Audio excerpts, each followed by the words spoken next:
21. Vous avez bien fait, madame, messieurs, de choisir CCTV. Kiosque, c'est pour vous informer, mais vous donner également les grandes lignes d'actualité ce matin. C'est 136, 137 députés qui se réclament comme des révolutionnaires à l'Assemblée nationale. Ils ont promis de rendre publique une déclaration. Ils restent toujours insatisfaits après 72 heures de la publication de l'équipe Sama. Cette équipe est déjà contestée par ces députés. Il y a donc grogne, mais une sorte de colère au niveau de ces groupes de députés. Tout à l'heure, ils vont pouvoir rendre une déclaration. Ils attendent peut-être des récompenses. Bien sûr, nous voulons des réformes, disent-ils.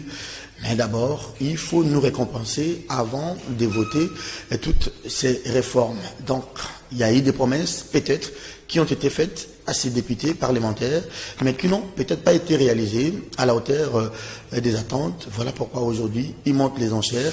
Mais pourquoi cette attitude? Alors, la suite même de ces réformes voulues à l'Assemblée nationale, ils ont dit qu'ils vont garder la primaire de leur déclaration au président de la République, qui, selon eux, reste l'autorité morale de l'Union sacrée, mais également au bureau de l'Assemblée nationale, dirigé par Mbosso Nkodia Mpuanga. Parmi ces députés, il y a une bonne frange de ceux qui ont traversé, ceux qui ont quitté les FCC. Il y a également certains députés, ça c'est grave, de l'UDPS. On va suivre de près ce que sera les contenus de leur déclaration. Justement, parlons de l'Assemblée nationale avec les réformes annoncées. On n'a toujours pas précisé la plénière qui va peut-être tabler sur le débat général, sur la proposition de la loi électorale qui sera baptisée loi Lokondo à l'Assemblée nationale. Nous comprenons avec la suite des événements pourquoi le président de l'Assemblée nationale, Christophe Mbosso Nkodia Mpuanga, n'avait pas voulu soumettre cette proposition de loi au débat. Semble-t-il, il n'avait peut-être pas les contrôles de la plénière. Voilà d'ailleurs, les événements d'hier semblent lui donner raison. On va en parler tout à l'heure.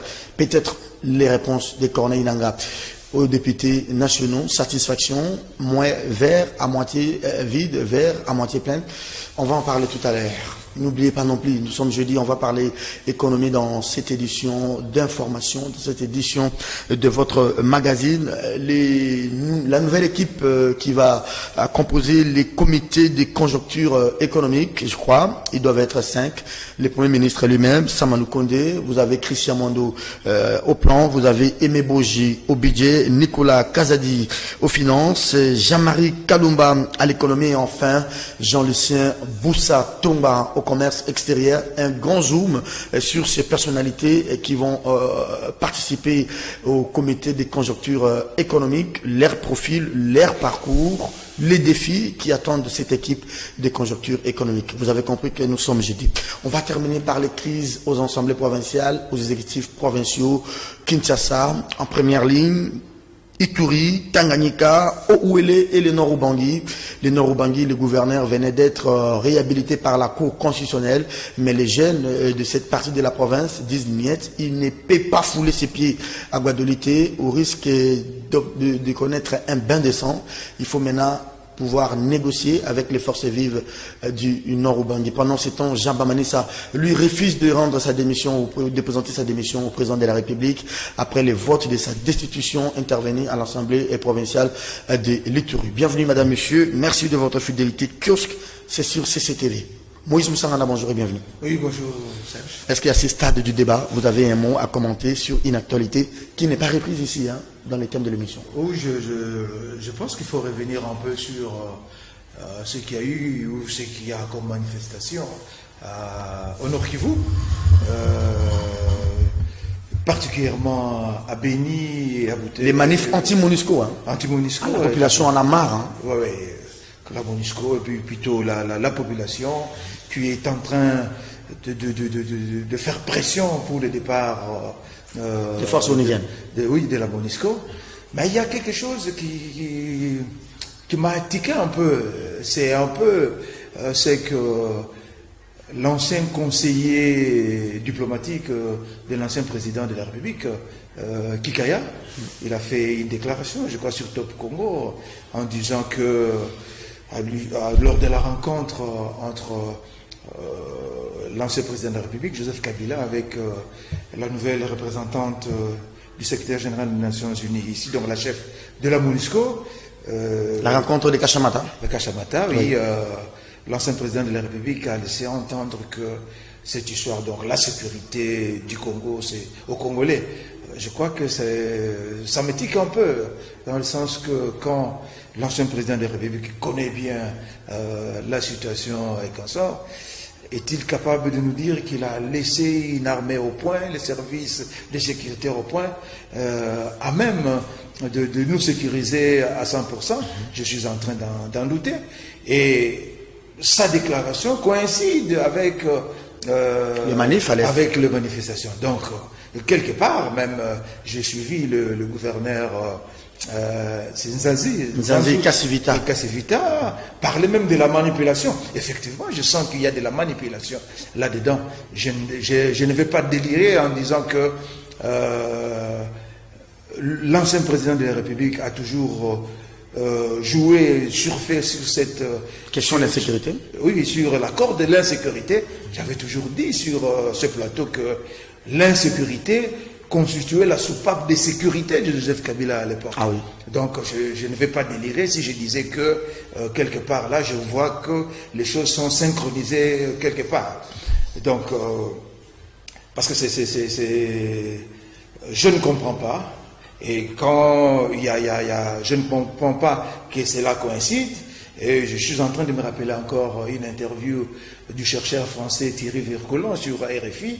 On lui a posé la question de savoir si Joseph Kabila, après son départ, il pouvait toujours recourir à la violence et consort.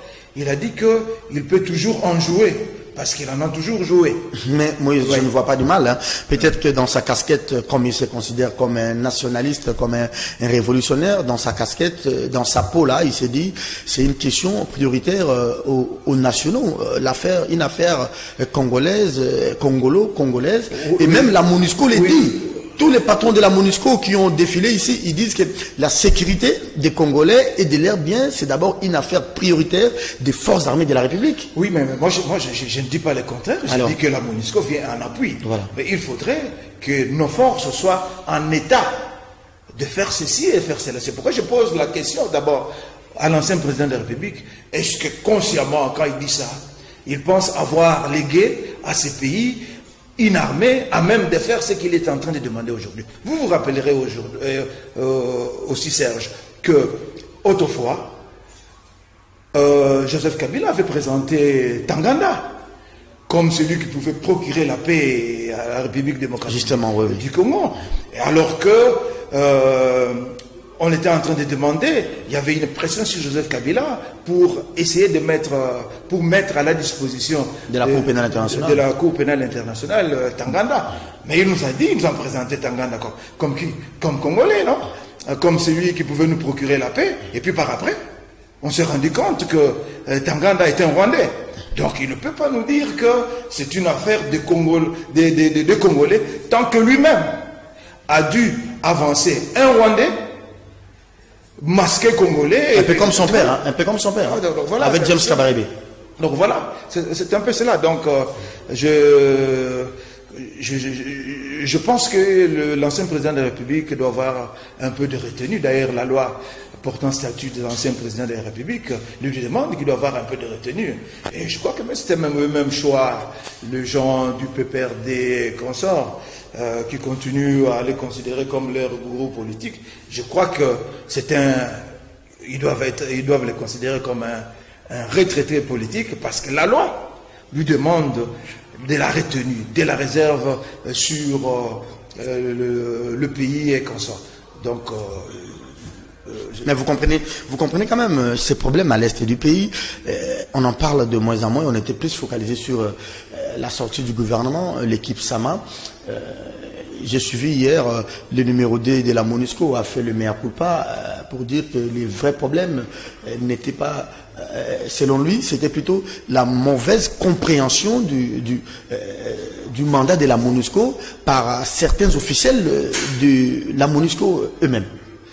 Bon, je crois que il joue un peu à la diplomatie, hein. Il ne doit pas dire écoutez, nous ne sommes pour rien et qu'on sort pour essayer d'apaiser les gens. Il peut aussi chercher une responsabilité tant bien que mal. Parce que nous avons dit ici que la pacification de cette partie du pays, c'est d'abord un problème de l'État congolais, un problème du gouvernement congolais. Les autres ne viennent qu'en appui. Donc ça, il faut d'abord le retenir. Mais il faut dire aussi qu'il y a eu toujours des problèmes entre la MONUSCO et le gouvernement de la République, et parfois leur agenda ne coïncide pas. Vous vous rappellerez quand on a défait le M23 avec l'apport de la brigade intégrée de la MONUSCO, il a fallu, après avoir défait le M23, il fallait mettre les caps sur l'FDLR. Sur le FDLR, oui. Mais c'est le gouvernement congolais qui s'est interposé. De l'époque, hein? À l'époque, oui. Donc voilà. Donc il y a toujours eu, je vous ai parlé d'autres fois, je ne sais pas si il y a toujours des brebis galeuses dans nos rangs pour pouvoir jouer encore le même coup. Mais il faut dire que il y a eu l'État congolais lui-même, au travers de certains responsables, qui a toujours joué, ou qui avait toujours un agenda qui était en train de mettre la MONUC à mal pour jouer son rôle. Donc je pense qu'aujourd'hui, avec toutes les révélations qui ont été faites, même s'il y a demi-mots par exemple Mbosso, qui a dit qu'il faudrait que les députés quittent les groupes armés. Quittent les groupes armés, mais c'est évident, on sait qu'il y a toujours des gens embusqués là-dedans. Merci beaucoup. Donc, Moïse Moussangana pour ce 4e numéro de magazine. Merci Moïse pour cette brève introduction. Le deuxième invité est avec nous, Faustin Kodiasiela. Il est des Econews qui revient comme chaque jeudi pour parler chiffres, pour parler économie dans cette émission, dans ce magazine. Faustin, bonjour. Bonjour Serge. Bienvenue. Hein. Ouais, merci. Content de retrouver Moïse. Ah bien sûr, c'est un vieux routier. Très bien. Tout à l'heure là, il abordait... Un compagnon de longue date. Ah oui. Il abordait la question de l'insécurité à l'Est. C'était pas d'ailleurs à l'ordre du jour de cette émission. Merci, bienvenue. Vous nous honorez, vous honorez aussi les téléspectateurs qui vous réclament.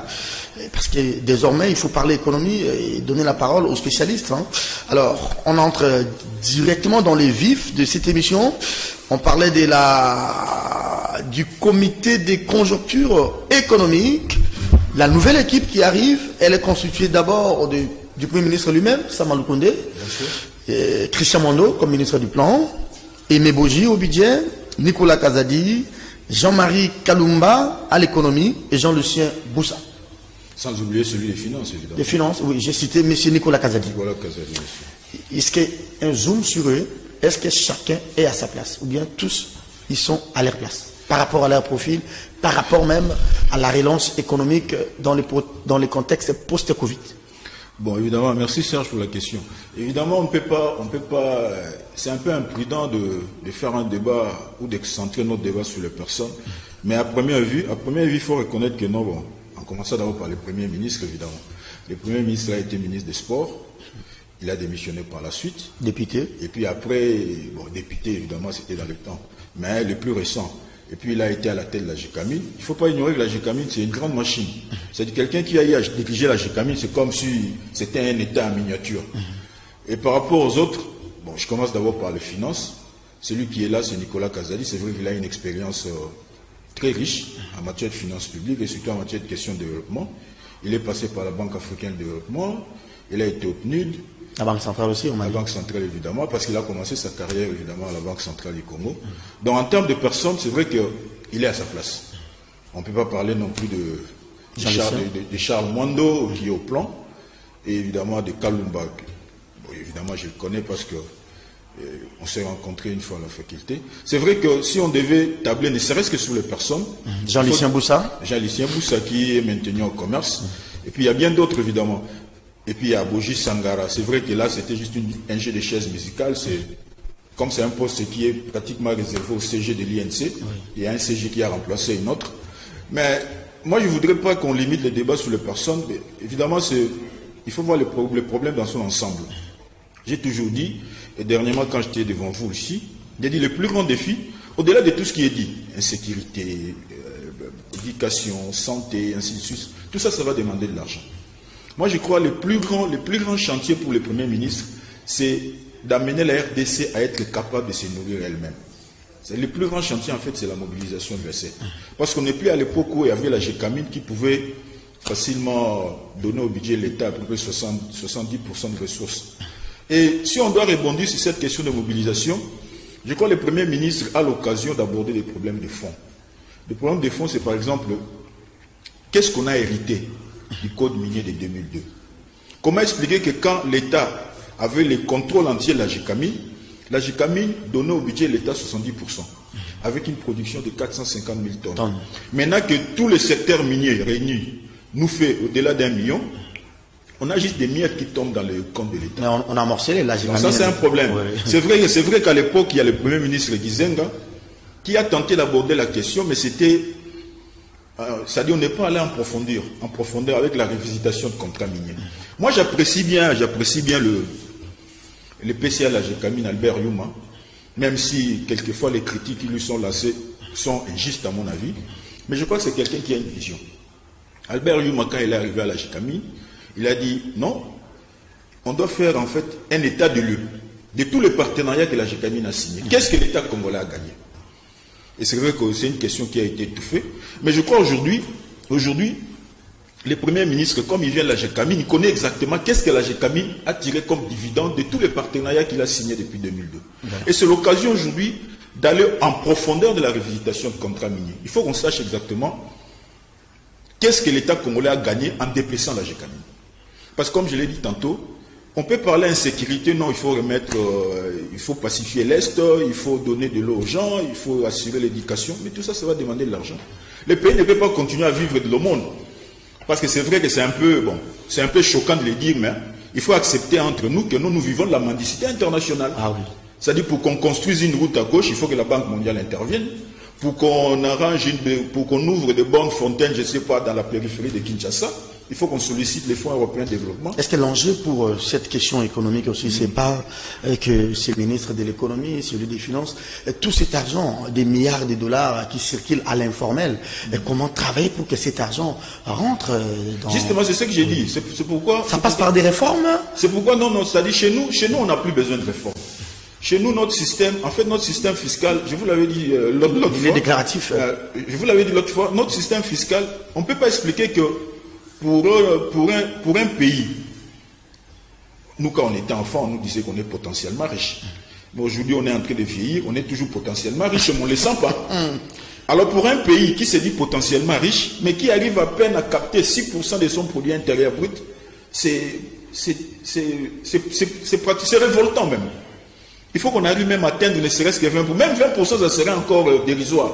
Parce qu'on doit aller au-delà. Il faudrait qu'on en arrive quand même. Il faut qu'on en arrive quand même. Donc c'est pourquoi j'ai dit, ce que vous évoquez, c'est une question totalement pertinente parce que il faut qu'on arrive à capter, c'est-à-dire tous ces contribuables oisifs là, qui traînent encore dans les secteurs formels. Il y en a plein. C'est pourquoi j'ai dit, chez nous en fait, on ne peut pas organiser encore des forums sur la mobilisation des recettes, forums sur le renforcement des capacités. Non, tout a été déjà dit. Voilà. Tout a été déjà dit. Maintenant, ce qu'il nous faut, en fait, c'est la volonté de faire. Alors, est-ce que vous trouvez cette volonté en Sama Lukonde? Bon, ça sera au travers des politiques qu'on va mettre en place, parce que tout ce que Faustin vient de développer, qui est du reste intelligent et qu'on sort, demande que ça soit non seulement assis sur de véritables politiques publiques en ces matières-là, et aussi ça doit être poussé par cela. Parce que je crois lui a parlé de 20% qu'on peut tirer de nos potentiels miniers et consorts, mais quand vous lisez les discours d'investiture du chef de l'État le 24 janvier 2019, il parle de 45%. Donc ça veut dire que Faustin est encore modeste. Donc c'est dire... Il n'est pas politique, hein. C'est dire tout le travail d'Hercule qui attend la ministre de Mines, Madame Antoinette Samba, si je ne m'abuse pas. Bon, il y a tout ça. Qu'est-ce qu'on a gagné avec tout le contrat signé par la GECAMIN? Donc il y a tout ça. Donc il a vraiment un véritable chantier et on la jugera aux actes. Moïse, depuis 2015, je me rappelle, hein, sous Matata Pognon, on nous rabat les oreilles ici sur la diversification de l'économie. Je crois que depuis 2015. Et vous avez toujours une économie extravertie, tournée vers les minerais, les cobaltes, le cuivre. Il faudrait finalement combien de temps pour que ces discours-là prennent corps, comme quelqu'un a chanté Ndoto et Zunzoto? Oui, mais je crois que c'est question d'une volonté politique. On a voulu diversifier l'économie en essayant un peu de commencer l'industrialisation de l'agriculture avec Bukanga Lonzo. Malheureusement, c'est une expérience amère. Donc, et pourtant, c'est un bon projet.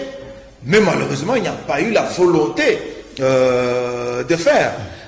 Bien au contraire, les gens, je crois qu'on reviendra, les gens se sont récompensés au travers de ce projet-là. Donc, les gens ont gagné 200, 300 millions selon l'inspecteur général de finances, mais le pays n'a rien eu.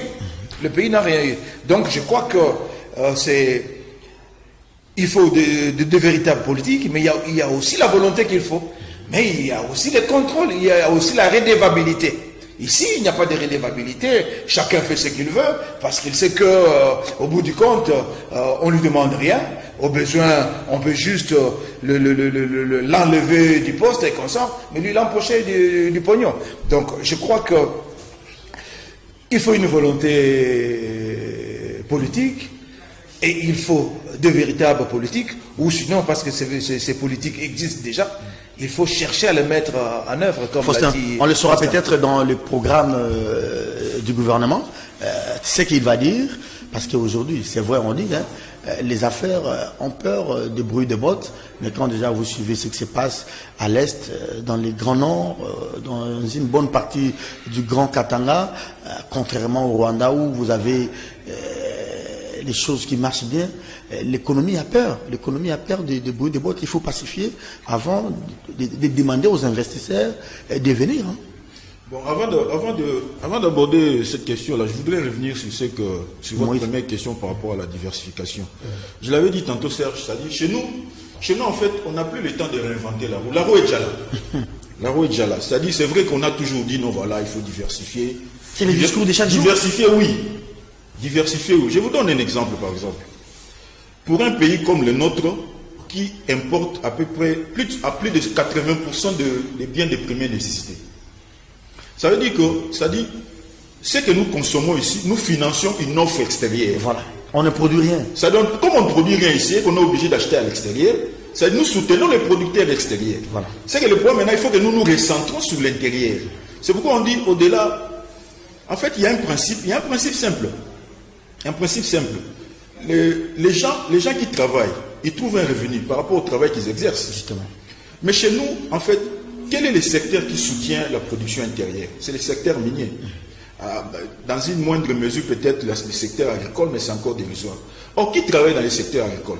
La plupart, en fait, la grande partie de la main-d'œuvre dans le secteur industriel, c'est une main-d'œuvre importée.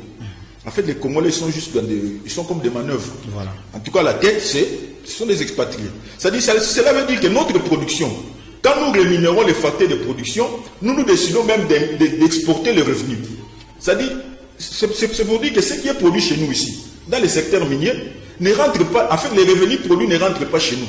Parce que les travailleurs sont plus des expatriés. Voilà. C'est-à-dire, ceux qui reçoivent comme revenu, comme salaire, ils les rapatrient à l'extérieur.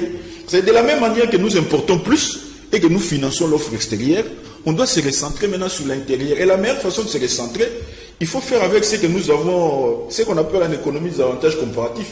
Nous avons 80% des terres arables. C'est que la meilleure façon pour nous de relancer notre machine économique, c'est de se rabattre sur l'agriculture. Même des privés congolais qui peuvent aussi aller explorer ces secteurs. Et Moïse l'a expliqué tout à l'heure, le projet de Bukanga Lonzo, quel que soit ce qui a été dit autour de ce projet, c'était un projet visionnaire. Moi, je me rappelle à l'époque, quand le vice-président... Et c'est encore récupérable. Voilà, quand le vice-président de la Banque mondiale était venu ici, c'était un Sénégalais, je ne sais pas si je me rappelle, Maktar Diop, je crois. Il est aujourd'hui président. Maktar Diop, oui. Il est aujourd'hui président de la SFI. Quand il a fait un tour à Bukanga Lonzo, il a dit non, c'est un projet qu'on devait dupliquer sur l'ensemble de la RDC. Donc un Bukanga Lonzo à l'Équateur. Un Bukanga Lonzo à l'Équateur. Imaginez qu'il y ait 26 Moukangalo dans 26 provinces. D'abord, vous engagez une main-d'œuvre très importante. Et l'agriculture, en fait, c'est un secteur à très fort entrée dans. Mais Faustin, il semble qu'il a été prévu, n'est-ce pas? J'ai suivi l'ancien président de la République, Joseph Kabila, lors de l'une de ses adresses devant le Congrès. Il a promis un Boukangalo, je crois, en Mbandaka. Oui, justement, les projets, c'était de les dupliquer. Voilà. Mais chez nous, en fait, le problème, c'est que on est plus dans le discours. Voilà. Et vous conviendrez avec moi que le Premier ministre, quand il va présenter son programme gouvernement devant l'Assemblée nationale, si vous réalisez le problème de Gizenga, de Mozitu, de Badibanga, de Chibala, ça sera pratiquement le même programme. Objectif 70. Voilà. Parce que les défis, en fait, les problèmes sont là, ils n'ont jamais été résolus. Ils sont connus. Ils sont connus. C'est que maintenant, ce qu'on demande au Premier ministre, c'est de nous amener des solutions. Il ne faut pas qu'il nous fasse une litanie de promesses. Donc voilà, parce qu'on connaît le problème. On sait qu'il faut des écoles pour les enfants. Il faut réhabiliter, construire des hôpitaux. On sait qu'on a besoin de routes. On sait. Tous les problèmes sont là. Tous les diagnostics ont été déjà faits. Tout ce que le peuple congolais attend aujourd'hui, ce sont des solutions. Qu'est-ce qu'il faut faire? Très bien. On va se limiter là pour aujourd'hui, hein, Moïse. Non, je peux ajouter quelque chose, s'agissant du programme. Et j'ai oublié de répondre sur votre problème de sécurité, évidemment. S'agissant du programme du gouvernement. Il faut dire que tout est même là. Parce que quand vous lisez les discours du président de la République du 6 décembre, les jours... les discours single. Oui.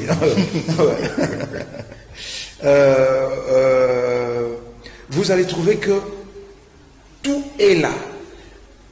Tout ce qui doit sous-tendre le programme du gouvernement est là.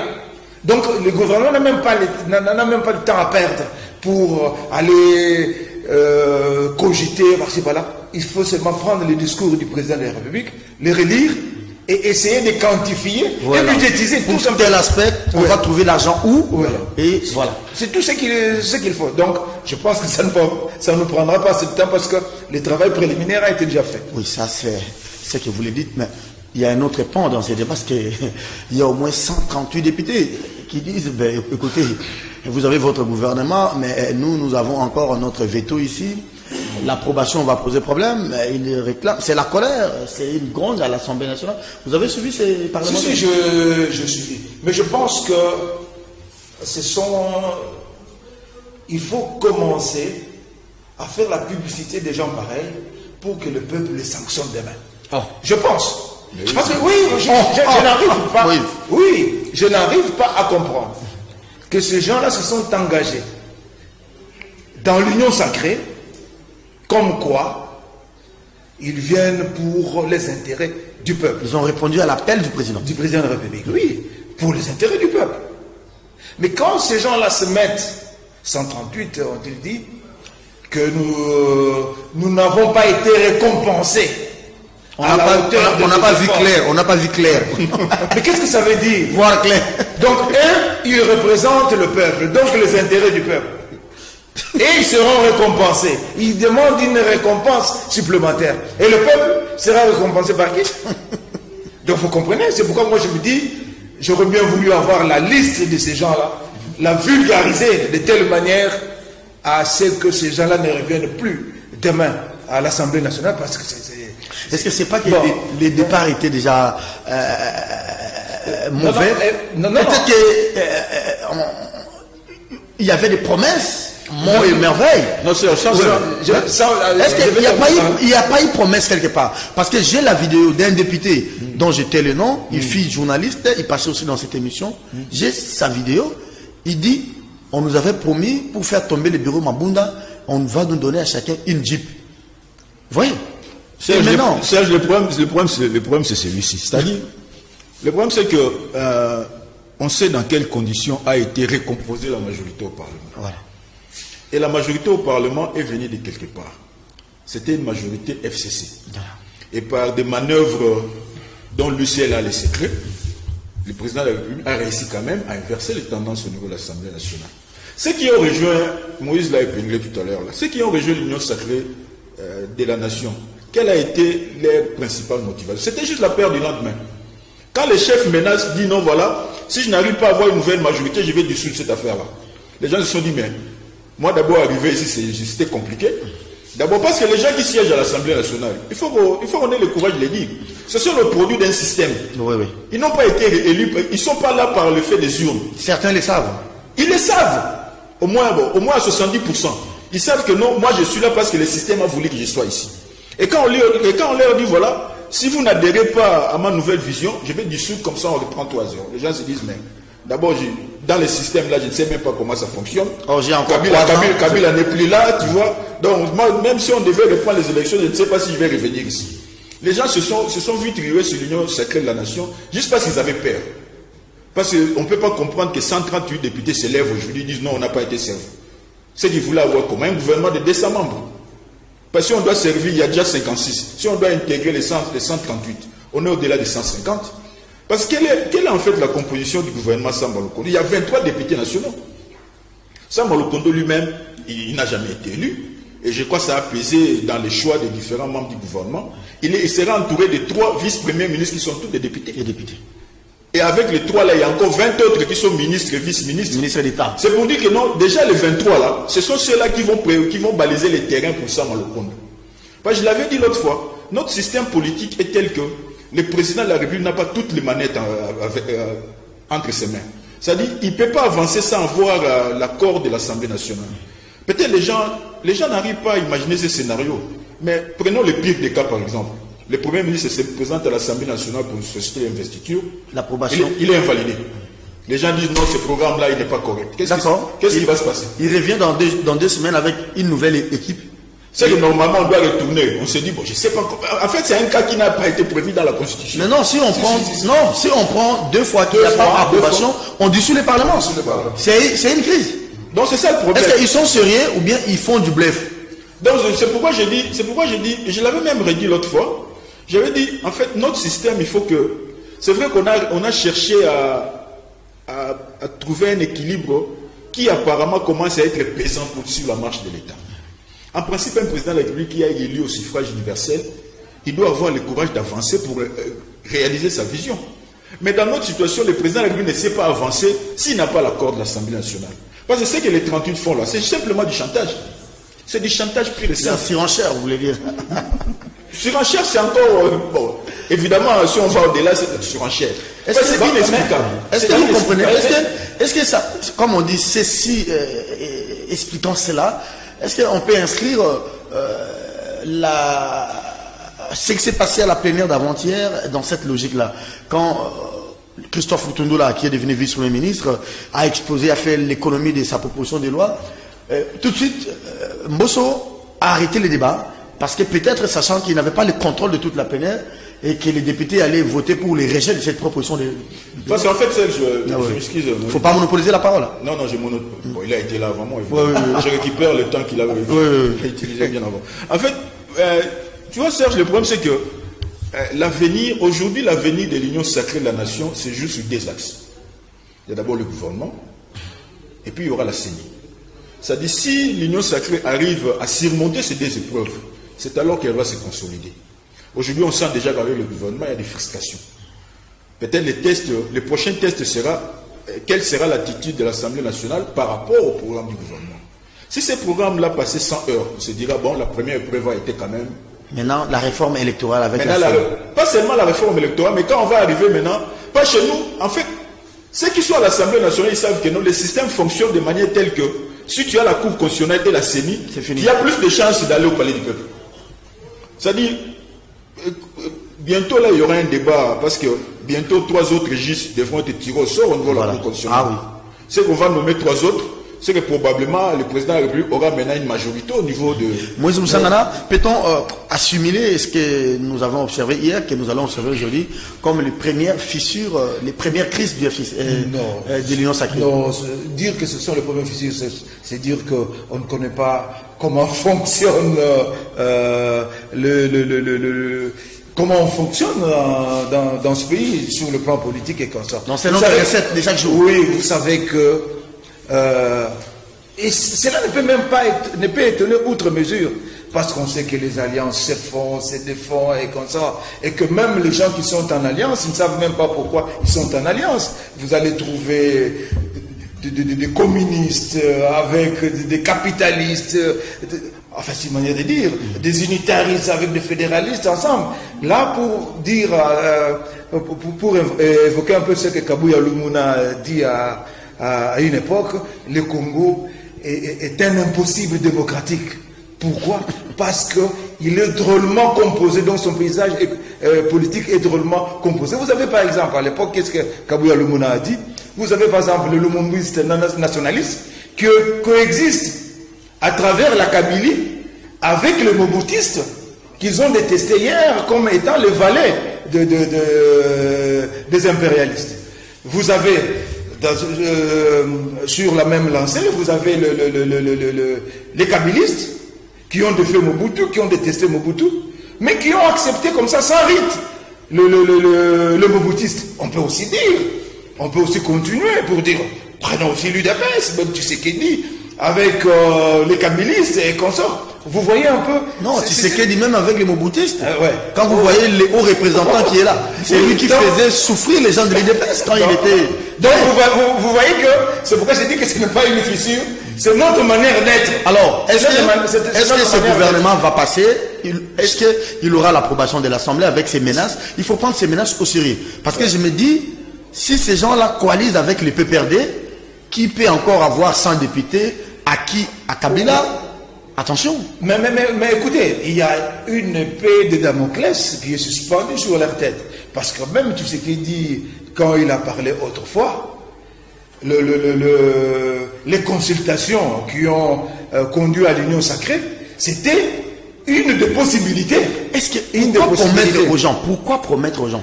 Non, vous savez, Serge, dans tout ça, il y a quoi? Il y a quelque chose, un principe qui est aujourd'hui inscrit dans l'ADN politique du Congolais. C'est le partage équitable et équilibré du pouvoir. Ça veut dire que tout le monde, parce que la politique au Congo, elle est entendue comme mangeoire, tout le monde va être à la mangeoire. Donc tout le monde va être là. Même si son président de parti politique est là-dedans, il ne croit pas être servi. Non, le président va s'entourer de sa famille, de ceci, ça ne sera pas moi. Donc vous comprenez je l'ai toujours dit ici, la politique est entendue dans ce pays comme un accès à un certain standing. Non pas, la politique n'est pas entendue comme un ministère où les gens viennent pour se mettre au service des autres. Merci donc beaucoup. C'est ça. Alors on peut aborder la question de réforme électorale avec cette proposition de Lutundula. J'ai craint fort qu'il soit investi demain et puis il va laisser cette proposition à la disposition de l'Assemblée nationale. L'Assemblée va s'en occuper, mais aussi la réplique de Corneille Nangaa qui a éclairé la lanterne des députés sur ce qu'a été sa gestion, les processus. Il a trouvé inadmissible et inacceptable et même risqué pour les pays de pouvoir dire il faut recenser la population avant d'aller au scrutin. Il faut dire que les réformes sont nécessaires parce que de 2006 à 2018, nous enregistrons toujours des conflits, de mêmes choses et consorts. Donc les réformes sont nécessaires. Bien sûr, au travers des lois Lutundula. La loi Lutundula, c'est la loi... Même s'il n'y a pas de loi électorale parfaite au monde. Hein. Ouais. La loi Lutundula porte sur l'organisation et le fonctionnement de la CENI. Ben, il y a aussi la réforme de la loi... Il y a d'autres réformes qui seront introduites dans la loi électorale. Bon, mais il faut dire qu'il y a certaines choses dont on ne doit pas se voiler la face.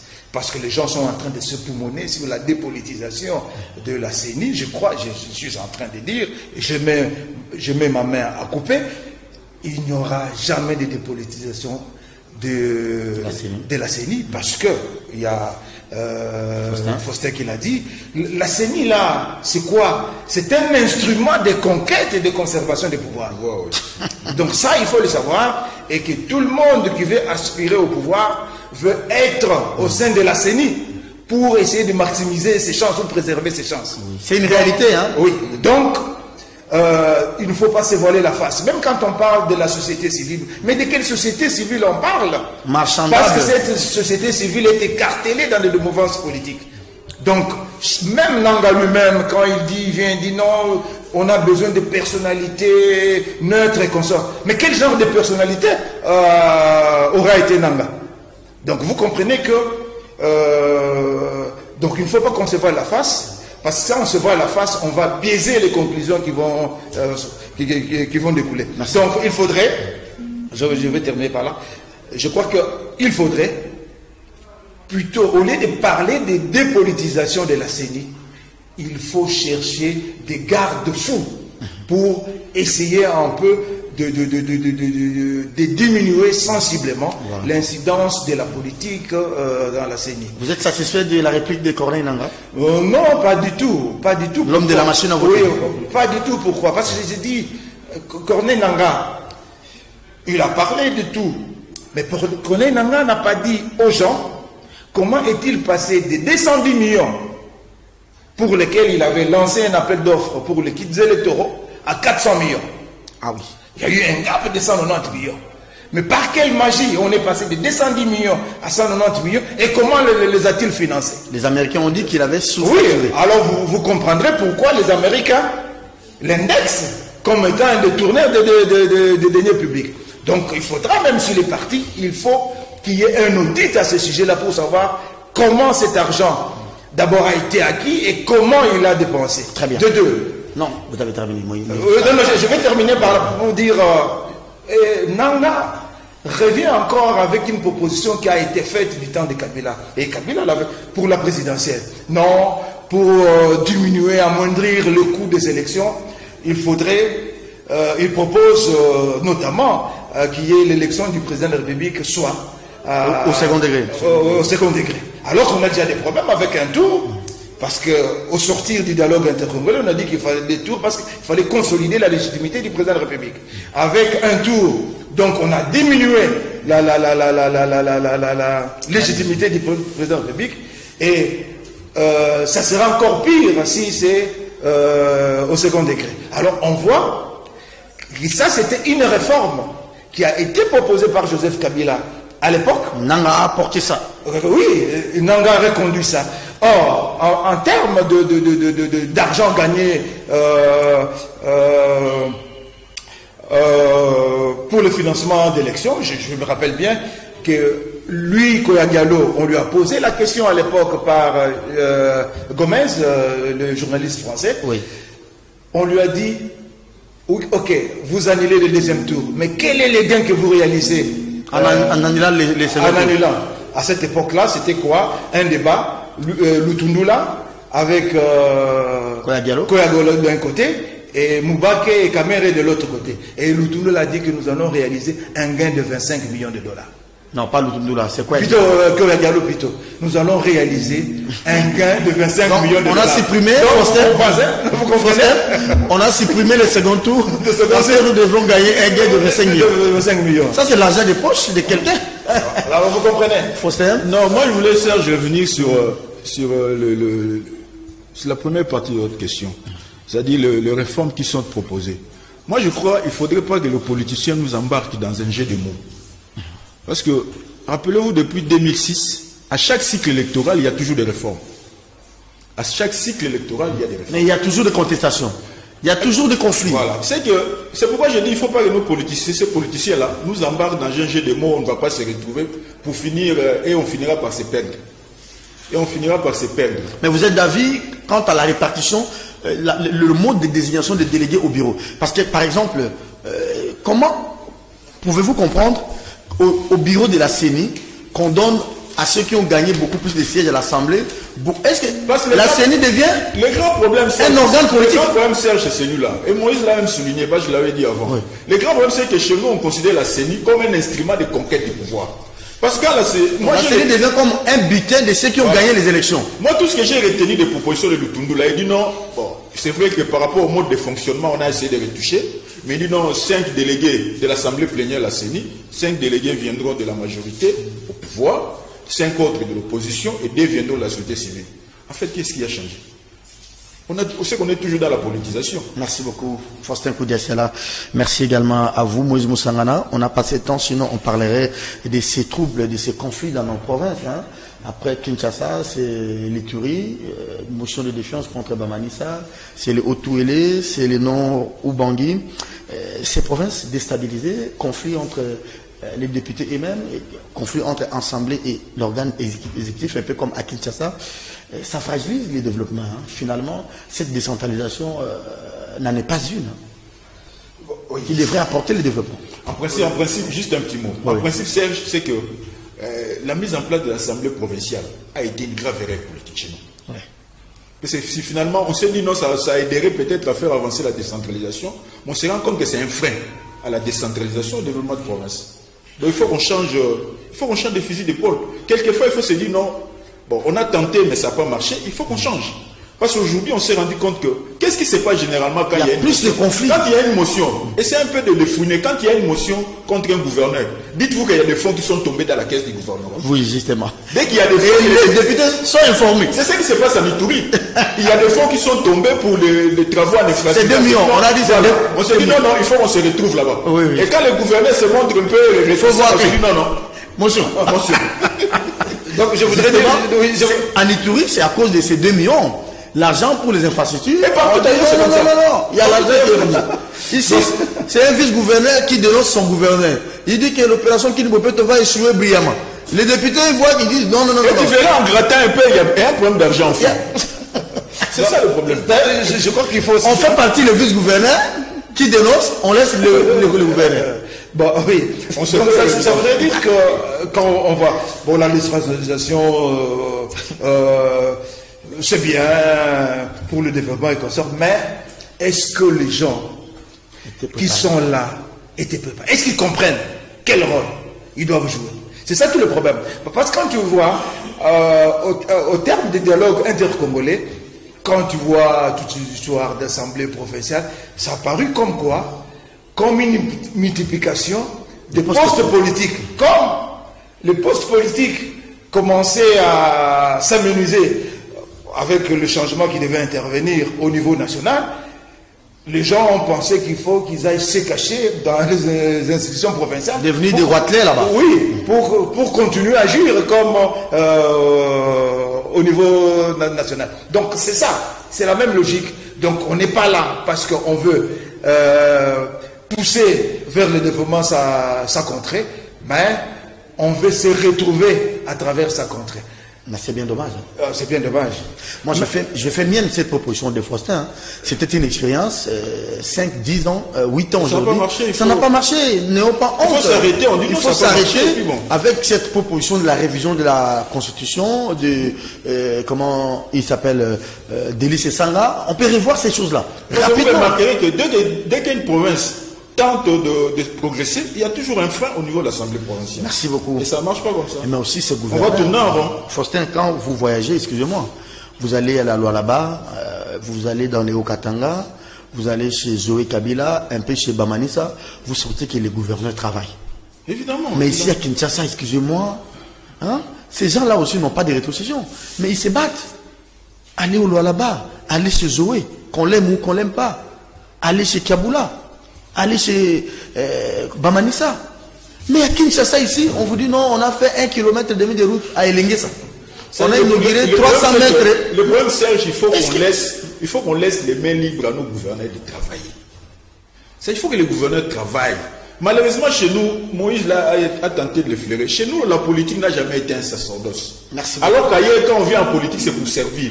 Chez nous, la politique, c'est la mangeoire. Le temps court très vite. Je n'ai que 5 ans, il faut que j'amasse parce que le lendemain là est incertain. À notre époque, nous disions impérial, servir et non se servir. Mais c'est tout le contraire.